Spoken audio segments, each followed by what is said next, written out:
This video may contain spoilers up to version 3.6, including world quests, Archon quests, and of course the open world. Proceed with caution.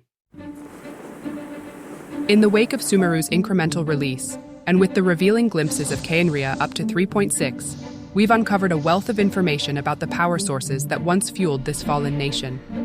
Among these discoveries, one peculiar detail caught my attention, plunging me headfirst into a labyrinth of lore and interpretation.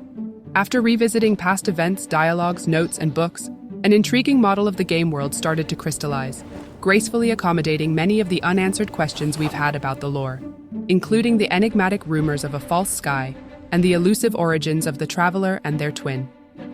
So, make yourselves comfortable, perhaps with a cup of tea or your beverage of choice, and allow me to be your guide as we attempt to put together the pieces of a cosmic puzzle. Let's dive in.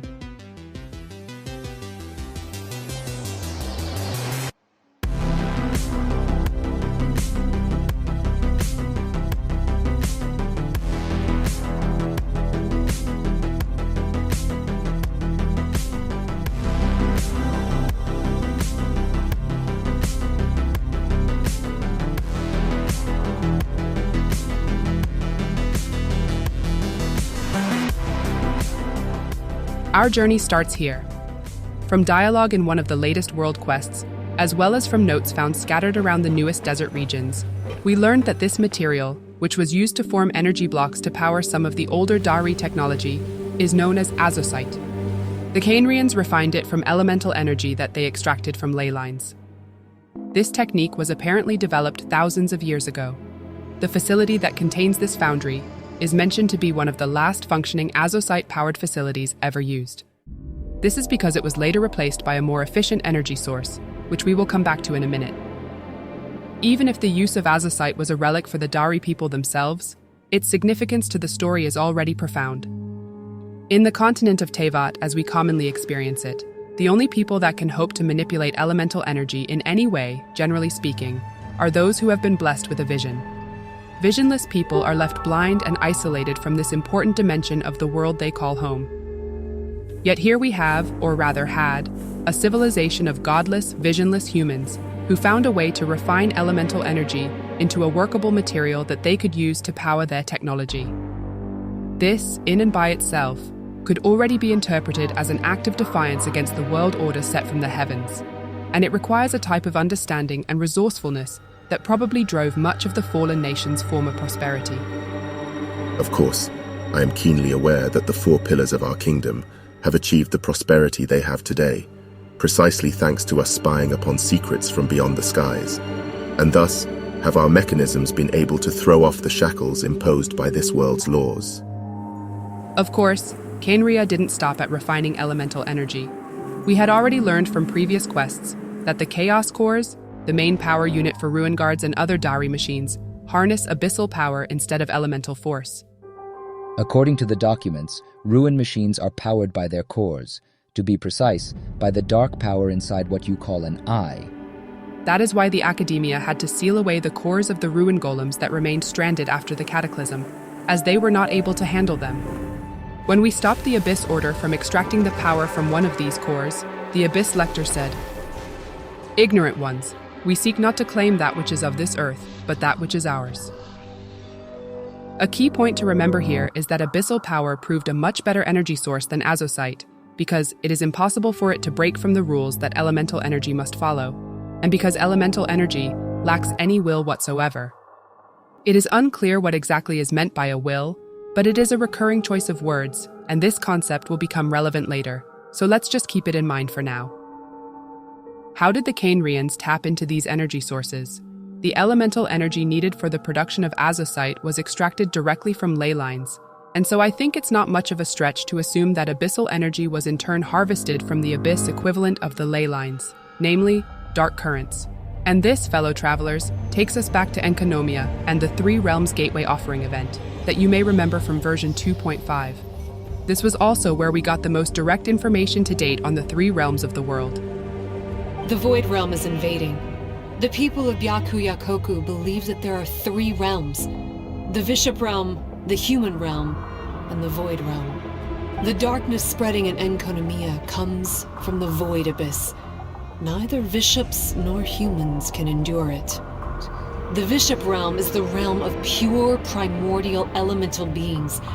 It's actually referred to as the Light Realm in most books.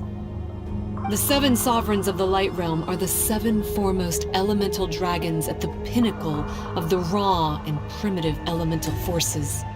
In Enkanomiya, the ley lines of the human realm, the elemental currents of the Light Realm, and the dark currents of the Void Realm are all exceptionally strong. So the game world currently consists of 3 realms. But of course, before the establishment of the human world by the Primordial One, they were only 2. The Light Realm, home to the elements, elemental beings, bishops, and the dragon sovereigns, and in diametrical opposition to it, the Void Realm, or the Abyss. The human realm was then added, sort of in between the other 2. In their purest forms, all 3 realms are said to be incompatible with each other. But while the Abyss seems to always be destructive and corrosive for the other 2 realms, we have seen several instances where things or beings from the Light Realm have found ways to adapt and become more compatible with the human realm. But let's return to the ley lines and their counterpart equivalents, because one thing seems a bit confusing at first. If abyssal energy flows through the dark currents of the Void Realm, and elemental energy flows through the ley lines of the human realm, as we know it does since the Khaenri'ahs tapped into it, then what exactly flows through the elemental currents, if not elemental energy as well? And if it is elemental energy, what is the difference between what flows through the elemental currents and what flows through the ley lines? There are strong indications suggesting that the human realm was not created as a third, separate realm, but rather built into the Light Realm and is still placed within it. The human realm is, in other words, a subsection of the Light Realm, given by the continent of Teyvat, that was isolated and modified to become suitable for human life. This is why the Primordial One and its shades had to battle the dragons for the territory in the first place. But how was the Light Realm modified in this space exactly? Well, after the dragons were defeated and their reign over the elements overthrown, the very nature of elemental energy was tamed, submitted to rules, softened and controlled, and stripped of its will. This was the new order imposed unto the world, administered then by Celestia and ruled by the 7 archons. An interesting detail that supports this notion is that in Chinese, the term elemental flow has been used to describe the movement of elemental energy in the human realm, while the elemental currents of the Light Realm are instead referred to as elemental torrent. This also suggests a difference in volume or strength, rather than a fundamental difference in substance. And of course, as Sumi explained to us about the coral butterfly, The Senga Coralia. They are creatures that break down raw, primitive elemental energy into the milder elemental energy of the human realm. the ley lines, then, were not created in addition and analogy to elemental currents. They are the elemental currents of Teyvat, modified to fit the new order and to hold the history of the new world. If the human realm is confined to an area surrounding Teyvat, within a potentially vastly larger light realm, this would explain the rumors of a fake sky and the several mentions of a sky dome in the lore. The dome is the physical boundary separating the human realm from the surrounding untouched light realm. Phanes, the Primordial One, used the eggshell to separate the universe and the microcosm of the world. The universe has no beginning and no end, and so it was with the land that once was. But this matters not to us, for the land that bears us no longer has anything to do with that eternity, without start or ceasing. The exciting thing about this is that it would leave plenty of potential space outside of Teyvat. The Dragon Sovereigns would have been the original rulers of the continent of Teyvat, but not necessarily of the entire Light Realm. There could potentially be other continents out there, life forms, and maybe even civilizations. There would even be enough potential space to accommodate the origins of the 2 traveling twins that we know as the main characters of this game. 2 siblings that arrived in Teyvat from another world, with golden wings, golden hair, and golden swords, wielding some kind of light power, who are able to mysteriously resonate with the elements, able to purify abyssal corruption, and are named, of all things, Ether and Lumine. A potential link between the twins and the Light Realm has of course been suggested before, but while Lumine is an obvious perfect fit, as her name literally means light, linking ether to the concept of light always seemed a bit more awkward, as the substance that light travels through.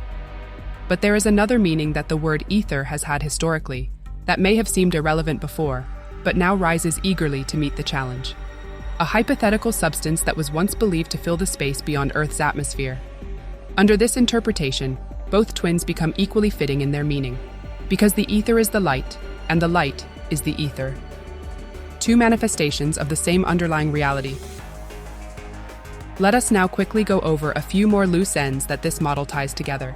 It would explain why Azosite is so inferior as an energy source compared to abyssal power, as the ley lines are only able to provide a weak form of elemental flow. It could partially explain the interest that the abyss has in the human realm. A weakened form of elemental energy may be more compatible with human life, but also much more vulnerable to the influence of the abyss. In this modified form, even abyssal beings may find ways to control the elements. It would explain why the history of the human world and the history of Teyvat are treated as the same thing in the story, even though, at the same time, Teyvat is referred to as a continent. And it would clarify the dragon's predicament and why they can no longer really threaten Celestia. As primordial elemental beings, they are subjected to the same rules as the elements within the new world. One final thought, though wildly speculative. This foundry seems to have been producing azosite for 500 years with no supervision, which means it is still hooked up to a ley line, and that the extracting method is very robust and efficient.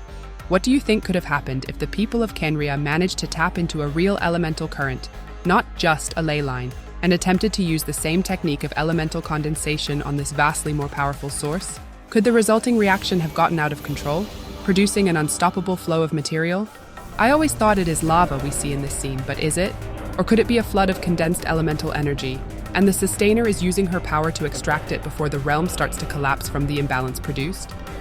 Even more speculative, I admit, but could an exposure to untempered elemental energy be the missing link, explaining the Hilicarl's ability to manipulate the elements without visions and summon slimes seemingly out of nowhere?